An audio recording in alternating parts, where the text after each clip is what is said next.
Hello and welcome everyone. My name is Mike Noble and I will be the host for this TLC session, The Hope of Education, Learner Identity and Individual Transformation, presented by Dr. Ryan Korstange. We are excited that you have joined us today to hear Ryan. The chat window will be open during the session, so please feel free to participate or ask questions. Ryan, it's all yours. All right, I'm going to put real quick now before I do it, before I forget, I'm going to put my email in the chat. So if, later, if I don't get to all of your questions, please feel free to reach out to me, excuse me. So basically, this is what I want to talk about today is individual transformation, because the larger hypothesis that I want to make is students are coming to college because they want some type of transformation. But I think that there are some structures and some larger kind of things that happen in the mechanism of higher ed that kind of threaten that transformation that students want. And so, and really that students need, and it's the kind of transformation that we're all hoping that students gain. And so what we're gonna talk about today, roughly, we have just a couple of outcomes. I want you to walk away understanding the importance of an area that I want to call learner identity for a student's matriculation in college. And I'll make it clear a little bit later what I mean by that. But for now, roughly what I would say is students have to see some value in education, and they have to also kind of see themselves as capable in some way of doing what it is that we're asking them to do in the classroom if they're going to stay around. And then the second kind of outcome or objective that I would set forward for today is that we can kind of think through the systems and strategize towards the development of some positive strategies that would help develop positive and mature learner identity amongst the students that we serve. So as I mentioned, I think that students are coming to college expecting some type of transformation. And in general, I think that those transformations take one of two forms. And this is really overgeneral, but I think it's going to work for today. I think on the one hand, students are looking for some kind of economic transformation, and we would talk here about the American dream, the hope of a better future. We could talk about social mobility and the access that education provides to that. Or we could also talk about personal transformation, and these two are not unrelated from each other. But they're also kind of both prevalent. Personal transformation, this is kind of getting us back to the classical ideas of liberal arts education, education for its own sake, education for the sake of developing citizens, that kind of stuff. Okay, so why I say that is there's a bunch of recent polling that I think is really interesting. So this first poll comes from the Sallie Mae Company, who worked with Ipsos to gather a bunch of information about what students think about college. And one of the key findings, I think, is that that families believe that a degree is a key to a better future. There's an interesting conversation that we could have here about that. It's what exactly the value is that they think they're getting from a degree, but at the same time, or irregardless of what the value is that they think they're getting, they see a degree as valuable. Almost 8 in 10 of the students who were surveyed believe that a college degree is more important now than it was before. And then there's these monetary implications, right? And this gets back to some of that, that economic transformation that we were talking about, or I was talking about just a minute ago.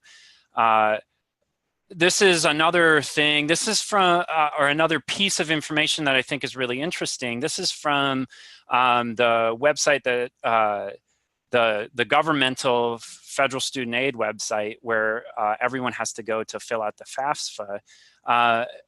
And it's interesting because under an article that they have that's entitled "Why Go to College," the first thing that we talk about is the economic value that's added by going to college. And so you can see that as, I don't know, I think you can see my cursor, but as you see, they're showing that there's a huge difference in earning potential, right? And we all know this, right? We come back to the often quoted statistic that college graduates earn $1 million more per year per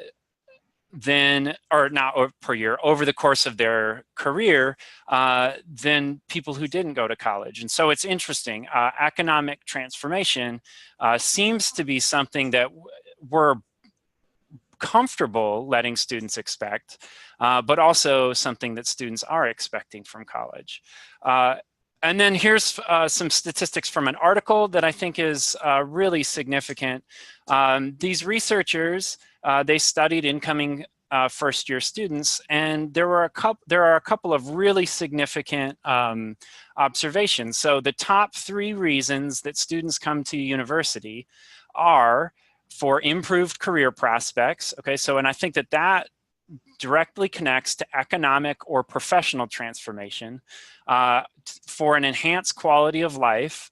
That's down here, this one. And so that would relate to kind of some of this personal transformation that I flagged earlier, but also probably economic transformation, because when we talk about quality of life, earnings, I think, are not far behind. And then the third highest reason for students coming to school is the idea of personal development.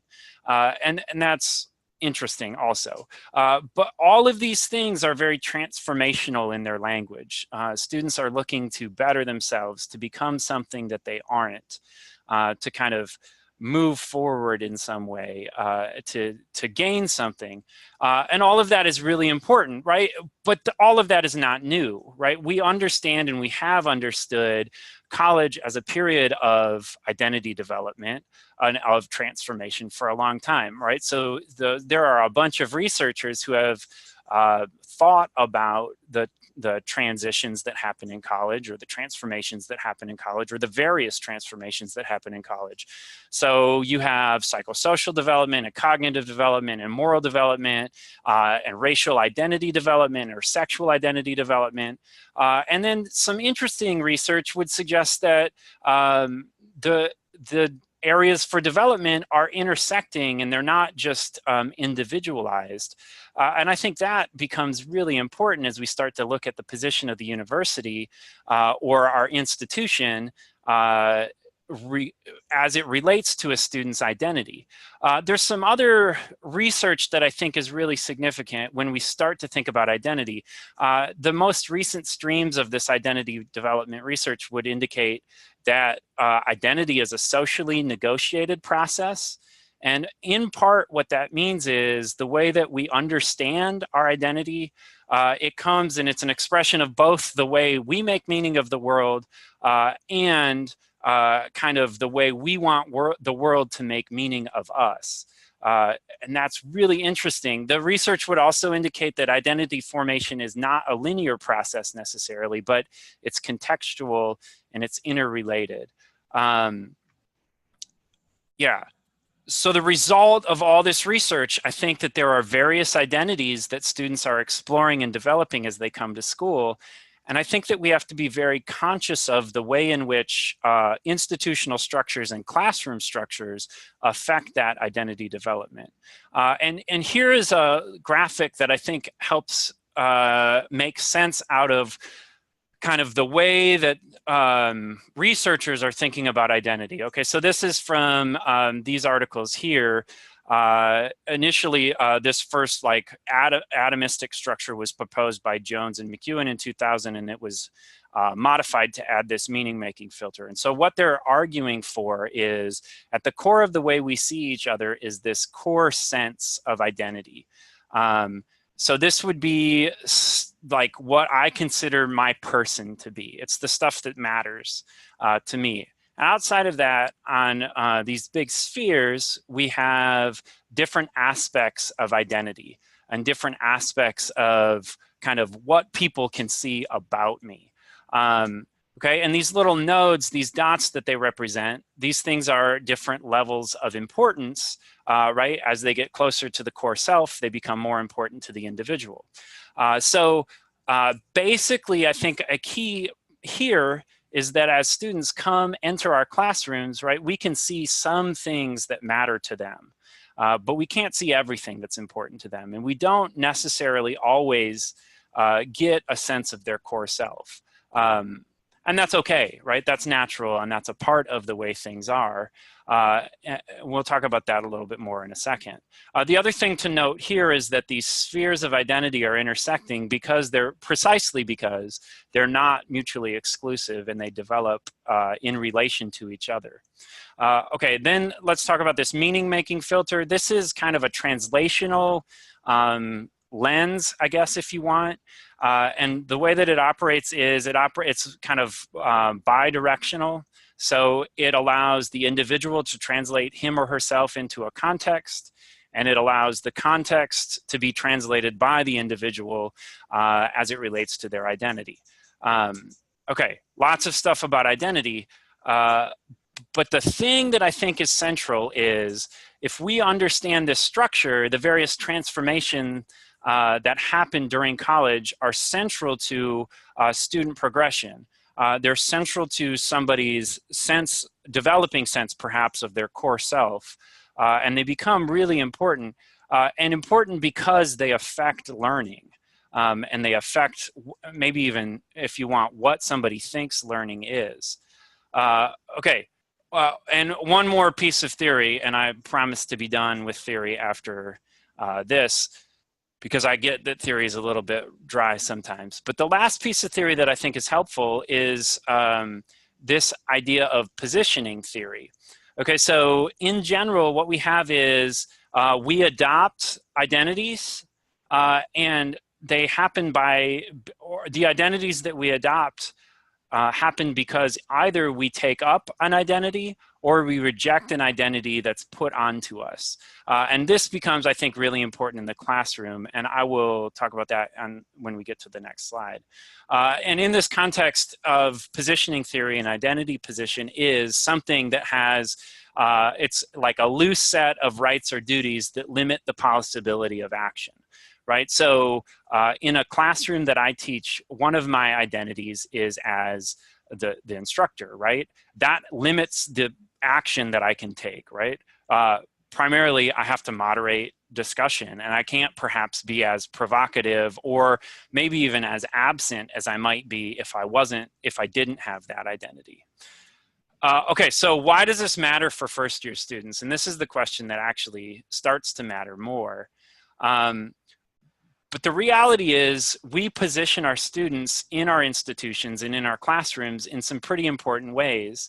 And the way that we position our students, or the way that our students are positioned, has implications for their experience of school, and for their learning, and for their matriculation, and for their retention and their persistence and their eventual graduation.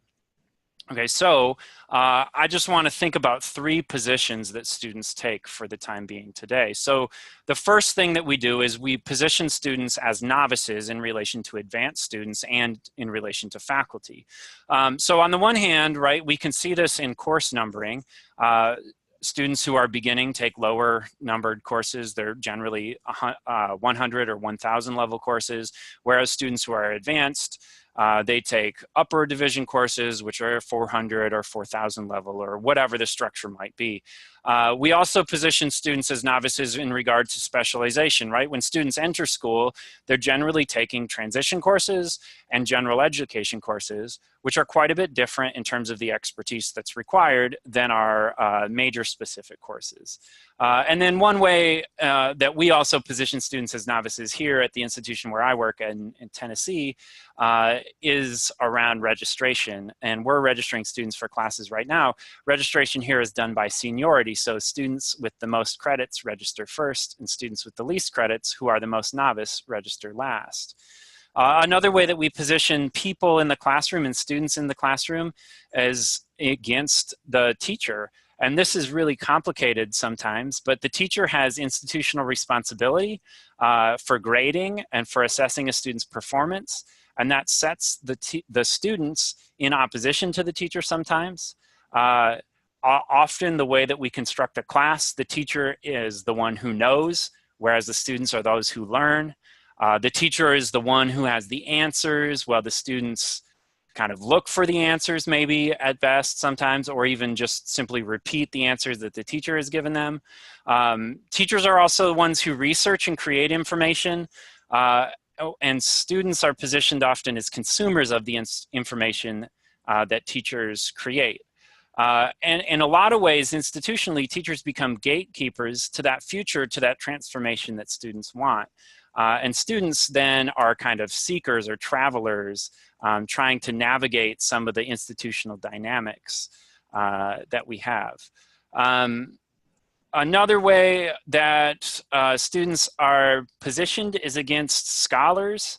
And we do this in research a lot, and research is a big component of a lot of courses, right? Students are using scholarly information to kind of maybe build arguments or maybe just to kind of show competence in a field, but that positions the students against the scholars. Also, it's interesting here to think about the fact that the scholar has a public-facing position, right, in that their work is published, whereas the student has kind of a private-facing position in that their work often goes just in front of the instructor, which is quite a different thing. Okay, so the last kind of bit that I want to think about is the way in which a teacher shapes this identity formation. Okay, so and basically my big hypothesis here would be that what a teacher thinks of a student has a profound impact on their identity or their developing identity as a learner. So Freire, this is a translated volume, but Freire's a critical pedagogy guy, and he basically argues that institutionally we have a big problem because we position the teacher as the one with absolute power and the student as the one really without power, but also without any experience that's valuable. And he argues, I think persuasively, that we ought to reconsider the relationship between teacher and student and kind of dissolve the artificial boundaries between teacher and student and recognize that students have quite a lot to teach the teachers. In my context, I teach first-year experience courses, and what I realize more and more each day is that I don't know nearly enough about the first-year experience of college anymore. And in part, that's because I've been out of college a while, but also I went to college in a different context than I work in. So I can learn quite a bit from the students about their experience that becomes quite important for their development of learner identity. The next kind of supposition or statement that I would make is the way we give feedback matters quite a bit to the development of someone's identity as a learner. Dweck has a bunch of research about growth mindset that I think becomes really important, and she's famous for saying that we should praise the process and not the product. Although in a recent Harvard Business Review article, she said that that's kind of misconstrued and that product matters, but it doesn't necessarily matter more than process. It's not process to the exclusion of product, I guess is what she would say. And then Jaeger and his colleagues, they spent a lot of time thinking about the way that feedback promotes and doesn't promote the development of a growth mindset. In the context of a class, I would suggest that growth mindset is really akin to the development of a learner identity, right? Because what we want students to be doing is recognizing that they can do this work. They can learn these complicated things. They can become different, right? They can grow, they can develop, they can transform. And that becomes really, I think, significant. And then the last little bit is that I think that we need to think about learner positioning. And learner positioning is really interesting. This actually comes from English language learning research more than anything else. But in recognition of the power that the teacher has in the classroom, Reeves wants to argue that we need to think about some of the small ways that we speak to and position students. So we need to position them in a place where their ideas and their contributions are important to the instruction. And kind of beyond that, we need to give them the idea and basically impose on them an identity of a successful learner, because in part we know that identity formation can happen when an identity is imposed onto somebody else, and so we can use that as a productive thing. Okay, So all of that, I realized that I have a survey that I didn't launch, so I'll launch that now, and you can totally answer this as I'm talking. There's 2 questions, and maybe this will get us into more of a discussion. I think we have about 10 minutes left. And let me just summarize just briefly my argument. I think that we have to be really conscious of the way that we position students in our institutions, so that we're careful to allow them the opportunity to develop a productive learner identity.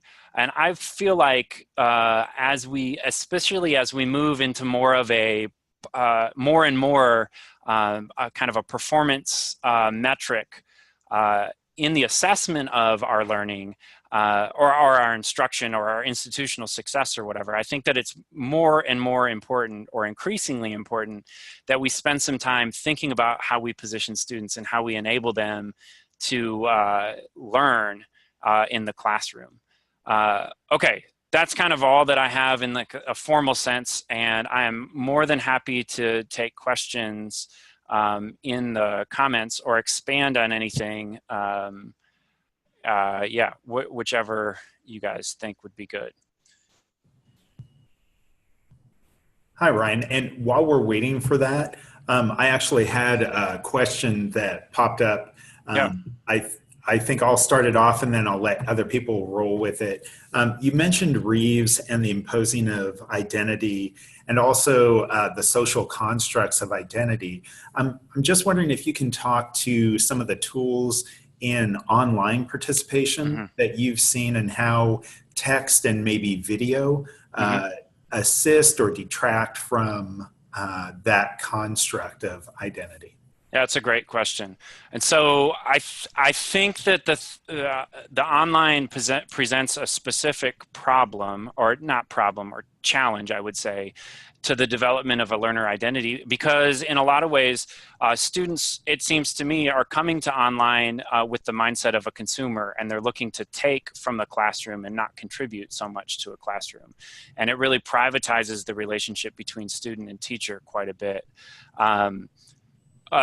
A way that I've found to be a little bit helpful in online classes that I teach is to view the discussion posts less as transactional elements and more as elements that are really constructive of the larger content. Or the larger content that we're developing in a class. So a class that I'm teaching right now, I built it around the idea of problem-based learning that was popularized in like medical schools and stuff. But what I do with that class is we use the discussion board for the purpose of the discussion board is for students to bring kind of rough ideas and external information into the class that's going to benefit everybody for the project that we have due every week. And so it really becomes this developmental space where students can try out ideas, where they can bring resources, where they can bring questions, and it's a little bit less, it's a little bit more fluid and a little bit less kind of scripted than other discussion posts that I've seen used. So I think that's one thing. I think a big piece of it is to provide students an opportunity to develop some kind of agency in their own learning, which, depending on what kind of online design we use, can be lost pretty easily. Right. Well, and it sounds like that's also a great way to help develop research skills and develop the identity as a researcher, not just as a consumer of knowledge, right? Yeah, I think that's incredibly important because I think what happens is, I'm too comfortable in my academic identity. It's what I do all day, every day. And I don't think about the fact that there are other students who don't do that and for whom the classroom is a really foreign experience, and they hold it at arm's length and they're trying to get something from it, which they should. But it's not a natural part of how they appreciate and approach the world. And so I think that there's a lot of opportunities we can have in low stakes environments to help them try out some of those dispositions and some of those skills in a supported place, right? If we can't support them as they try things out, when is that going to happen? I don't know that it will. Okay, there's a question in the chat. How can we develop the social constructs of identity in younger learners, grades 9 through 12? Yeah, and helping them transition to college level engagement. That's a really important question. Yeah, I deal almost exclusively with first year students here at Middle Tennessee State. And I think my answer right now is we're not doing a great job of it. And this, I think, gets related, and this goes outside of my expertise some, but I think it's related to the way, at least here, it's related to the way that we've interpreted No Child Left Behind in Tennessee. And basically what happens, I think, is that there are many students who end up at the lower levels of our admission process who are kind of, they don't really have what we would call traditional academic skills. And that doesn't necessarily mean that, it certainly doesn't mean that they're not smart and they don't know how to do things, but it means that they haven't developed these kinds of identities in grades 9 through 12. The way that we interpret No Child Left Behind here is no work equals a D, and you can pass without doing work, and that's really problematic. It's problematic from a number of reasons. And I guess I don't want to get derailed on No Child Left Behind. How can we do it? I'm not sure. I only think about it in terms of what do we do with students now that they're in college.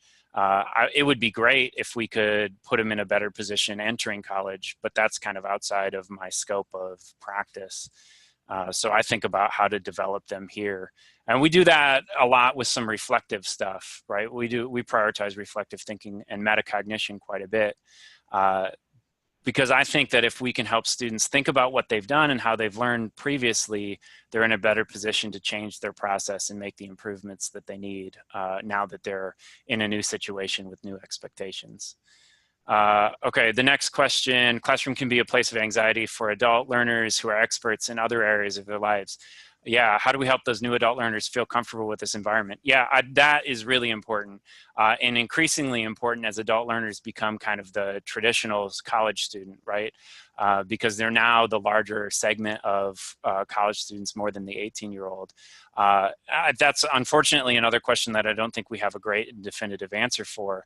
But from what I would say, or a thing that I would say to that is we need students to recognize a couple of things, or we need to help students recognize a couple of things about themselves. So one thing that we need to help them recognize is that they do have expertise in other areas of their life, and that is not unimportant, right? And it's not unrelated to what's going on in school. And in fact, those are quite a lot of skills that they can build on for this kind of learning identity and learner development and the transformation that they're looking for in school.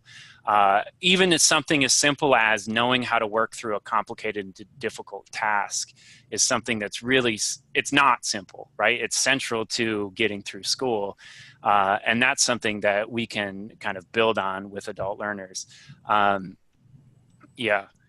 Go ahead.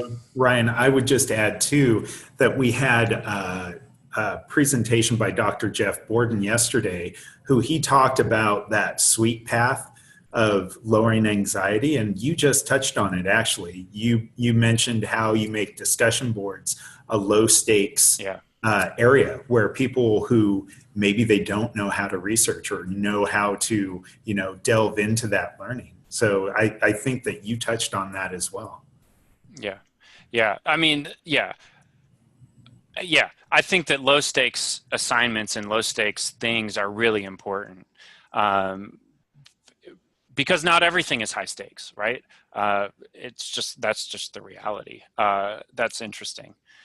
I think the other thing that I would say is with adult learners, learning isn't the entirety of their identity, and that's fine. Learning isn't the entirety of my identity either. And so I think that there's a sense in which I can be honest about that. And I can say, look, school is really important to me. Research is something that I like doing and I'm good at. It's not everything that I do. And I can bring more of myself to the classroom than just my kind of professional identity or my scholarly identity or my teacherly identity. And I can be honest about my family and that kind of stuff. And that can defer some of that anxiety too, I think.